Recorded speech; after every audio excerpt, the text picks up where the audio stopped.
Hey mum, this is just a message for you. Today is 4 years since he passed away, and tomorrow is going to be your birthday. I'm not going to say which birthday it is because there's probably a few of my Facebook friends watching, and they don't really need to know exactly how old you're going to be. But we'll say you'll be in your late 20s now. We'll go with that.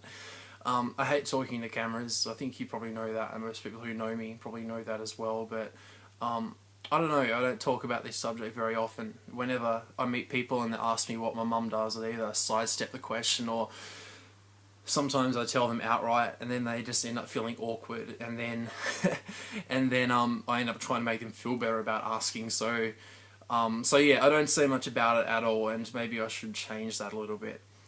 The hardest thing about you leaving, I guess, was not the funeral. The funeral was, fine. The funeral was not an issue for me at all for some reason. The hardest thing was a couple of weeks later when I opened up the pantry cupboard, and in one of your Tupperware containers that you've had since I was a kid, which I now have here with me in Melbourne, in one of those Tupperware containers was the last cake that you ever made, and it was all mouldy and smelly and gross and so forth. I guess that was really a reminder that you were gone because, your cakes and your cooking were pretty notorious, not just in our family, but throughout, well, anyone whoever got to try them, I guess. So, it was sort of a symbol that you were gone, and the fact that it was mouldy and I didn't even get a chance to finish it, even though I think it was pretty much just the crust by that point, that was pretty bad. I've never learned how to make a cake since. I've got pictures on my Facebook somewhere of the last time I tried to make a cake from a packet, and it was a bit of a disaster. So yeah, and Coles and Woolies cakes just aren't the same. So if you're listening to me at all, if you can find a way to insert someone into my life that knows how to make cake and, all those biscuits and things, the same way that you did, then, just send them at me, because that'd be really helpful right now. The stupid thing is you're making cake for me even though you weren't eating it yourself, because you were in the process of losing so much damn weight, and I was, well, probably putting it on just by eating everything that you were cooking. So yeah, a few things have happened. A lot of things have happened actually since you've been gone, and most of them have been pretty good. The first great thing that's happened is that nobody remembers who Damien Leith was anymore. Apparently, I think, did he win Australian Idol in 2007?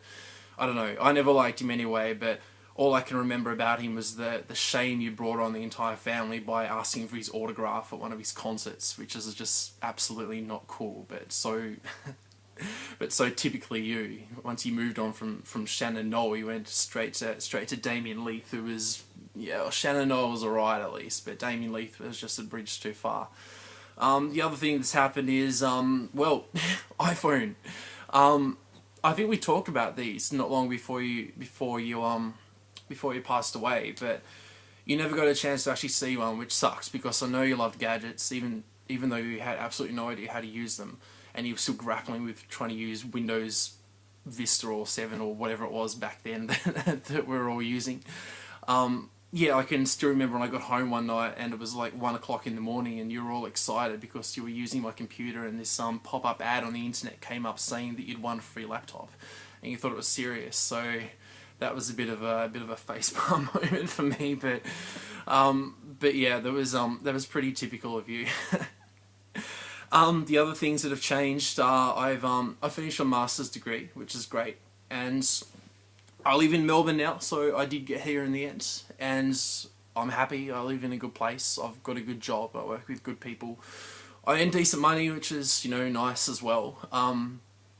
But yeah, things are ticking along well. I live in an apartment though, so I can't have any dogs or cats, which means that Yoshi is well, he's stuck back with Dad at the moment, but he's pretty happy there anyway. I don't think I could have taken him with me because he wouldn't have coped with being away from the cats, I don't reckon.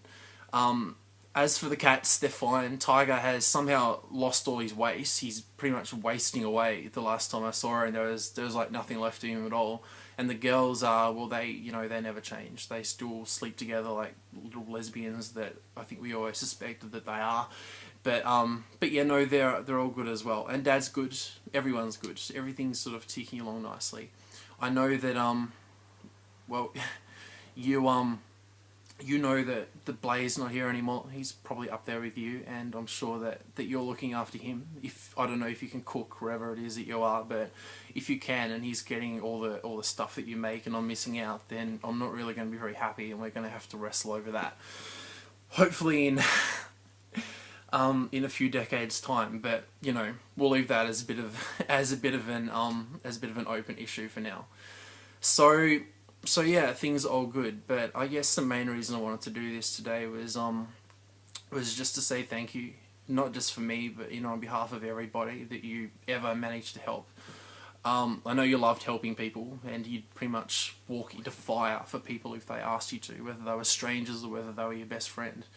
I never really had that naturally, but you know, it took me 6 years at uni and 2 degrees to learn how to help people, and I still think that there's quite a bit that that I could be learning from your example. So, and you know, people haven't forgotten the things that you've done for them. I just the other day met somebody who used to work with you at Trust Bank back in, like, you know, the 90s or something like that, and you know, she had nothing but great things to say about you. So I guess, you know, that's probably because she knew that you'd passed away, but but still, we have to assume, I guess, that people are being honest, and you know, you probably taught me that better than anybody.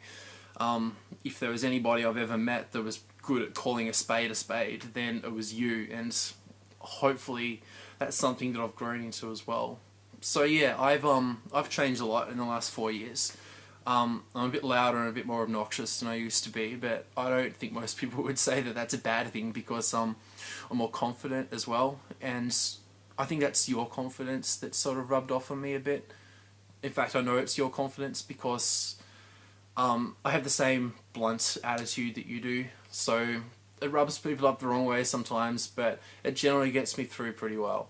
I like to call things exactly as they are, and you know, that's something that always frightened me about you when I was a kid, but now I can see is pretty valuable. So so that's another thing that I've learned from you. I guess ultimately though, you know, if there's one thing I can be that you were as well, that's, you know, a class act. If people can describe me that way, then I've done pretty well, because I know that that's how people describe you, even now that you've been gone for a few years. So so that's all because of you, which is, you know, not a bad contribution, I don't reckon. You've got me this far in life, and you know, the next few decades that I'm around, hopefully, a lot of that's going to be because of you as well. I think, pretty important work at the moment, and I've managed to help a lot of people, and people describe me as, I guess, kind and patient, although I don't know where they get patient from, because I wouldn't describe myself as patient, and I know you certainly weren't patient, so I'm pretty sure that one's just a bit of a smoke screen there. but that's how they describe me anyway, and I think, you know, anything positive that people have to say about me, I think 99% of that comes from you and your example over the years. Even though you broke a wooden spoon on my backside when I was a kid, and you know, I was probably pretty upset about that at the time, it can't have done me that much harm, because, you know, I think hopefully I turned out pretty well, and everything that I have now is, you know, ultimately because of you. So tomorrow's your birthday, and like I said, and I'm not going to mention how old you are, because yeah, I don't think you'd like that very much, and if you have any power over the weather, you'd probably, or birds or anything, which you don't like birds, you were scared of them. In fact, I'm scared of birds as well now, which I never used to be, but every time they swoop at me, like they did the other week, I feel like I need to dive for cover. In fact, I did dive for cover one day, but that's a story for maybe another time. Where was I going with that? Yeah, if you have any control over any of these sorts of things, then please, you know, don't make them, you know, don't make the birds poop on me, don't make me get struck by lightning or anything terrible like that. Don't make the rain come and mess up my hair, because you know how I feel about that. The great news about my hair though is that I no longer use 2 full handfuls of gel when I'm doing my hair. I sort of don't use gel at all anymore, actually. I've traded gel for this wax stuff that comes in like a cake, and you like rub it all over your hair, and some other wax stuff that sort of, you know, helps to bring out some of the spikes, and some hairspray. So I don't know if that's an improvement or not. In fact, my hair's looking pretty feral today, and I'm getting pretty sick of looking at myself in the screen of my iPad. you don't know what an iPad is, but maybe one day I can show you. Um, um, so yeah, nobody messes up my hair. Even I can't even let you get away with messing up my hair. I'd be pretty annoyed if you did that.